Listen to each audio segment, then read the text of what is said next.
Hello and welcome to this tango video tutorial.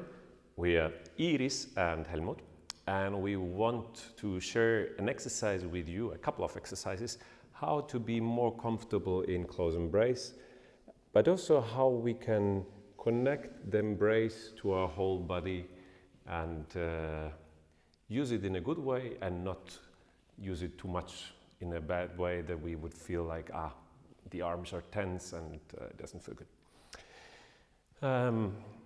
Let's start with us. Like, we do it first facing you, that you see what we do. We have the palms down, and the very first exercise is just like, I release, and I open it like this. And you can make a sound.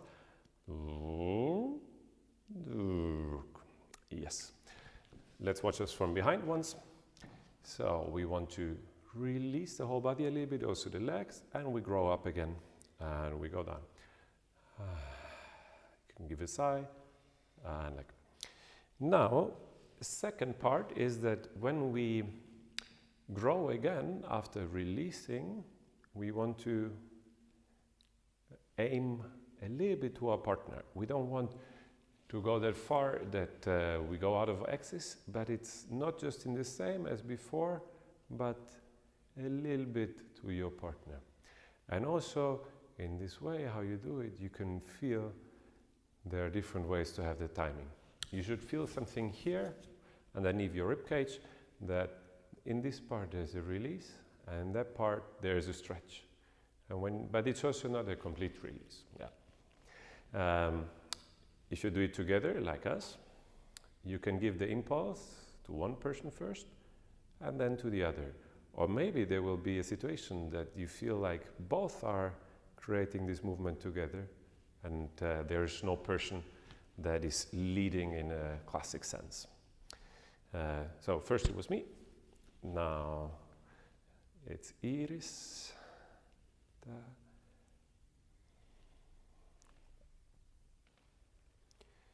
Yes, very good.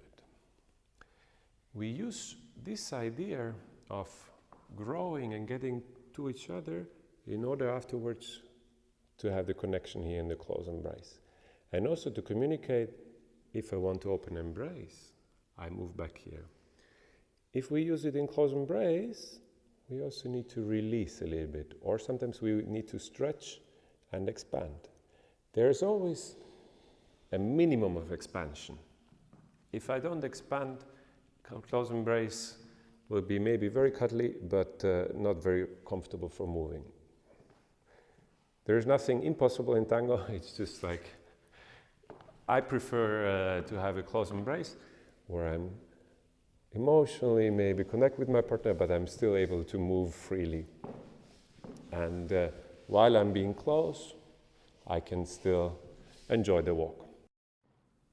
You see, we're back with these Pilates circles.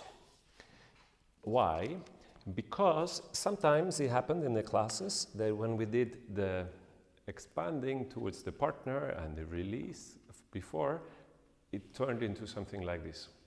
We don't want to arch our back in this moment. With the Pilates circle, if you place your hands like this and you expand, you need to stay here, so you can't open. And I find it very useful that we can practice also this part of towards your partner and coming a little bit back with this. Also with the Pilates circle, you see very well, I can put pressure on the circle from my shoulder blades, or I can press the Pilates circle like this. Then it's just by the force of the arms. You can have a guess what we need in tango.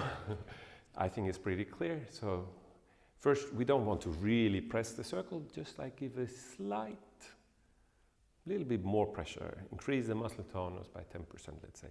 And we want to do it from the closed ribcage, so I close it, and then I can have it. And this part, I can open again. So like before, we can have this exercise that we go there together, and you come back. Or if you're alone, this is really something very useful.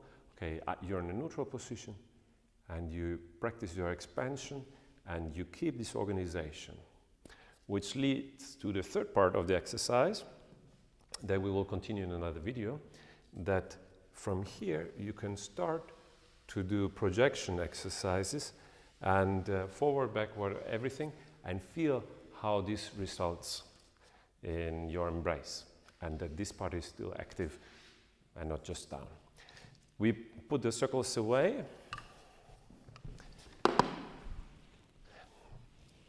And to conclude this tutorial, let's get back to the closing dancing. So we had 4 points that we wanted to program our body. The first one is just expand on the spot. Come a little bit in front, release, but still keep some of the expanding energy, and then you come back. This is a game that really gives you the possibility to be very precise and to lead it. Also change roll, tack, and feel how the 4 positions are very clearly reached. And then, so if it's the first exercise, the first time you do this exercise, it's really like first position, second position, third position, fourth position. Grow, a little bit forward, release, and back. Once you master it, or once you feel more comfortable, let's say like this, you can meet your partner maybe directly in the second position. You can stay a little bit longer, you can release, you can grow again, you can go back from the up, so you can play with it. This is the moment where we invite you to practice the Apertura again. So we establish the connection, and we release, and we take the step. And we want to have this releasing and this growing together. Releasing and this growing. Releasing and growing. Releasing and growing. If you practice enough, you take the embrace in the same position that we were first not embracing. And you can play with different sequences that start with the Apertura into ochos, or from the Apertura into a cross. And you'll find the link at the end of this video.